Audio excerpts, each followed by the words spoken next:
সুপ্রিয় দর্শক, আজকে আমাদের মাঝে অতিথি হিসেবে উপস্থিত হয়েছেন বিশিষ্ট রাজনৈতিক নেতা জনাব অমুক তমুক।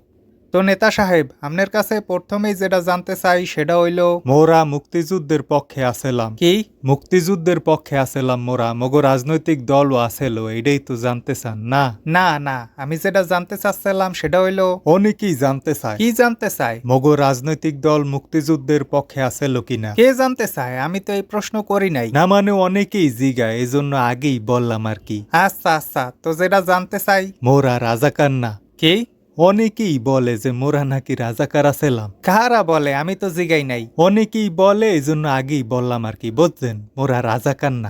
ঠিক আছে, মোর প্রশ্ন হইল, মোর বাপে কি করছিল না করছিল সেটা তো আর মুই জানি না। কি আপনার বাপের কথা আবার উড়াইলেন কা? না মানে অনেকেই বলে যে মোর বাপে নাকি রাজাকার আছিল। ও, তো হে কি রাজাকার আছিল? না না, কি যে বলেন, তাহলে এই প্রসঙ্গ উড়াইলেন কেন? না মানে অনেকেই বলে, এজন্য আগেই বললাম আর কি। ভাই থামেন, আপনারে যেটা জিগাই সেটার উত্তর দেন।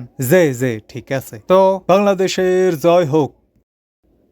দেখছেন, রাজাকার হইলে কইতাম পাকিস্তানের জয় হোক, আর মোরা স্লোগান দেই বাংলাদেশের জয় হোক। রাজাকার হইলে কি এই স্লোগান দিতাম?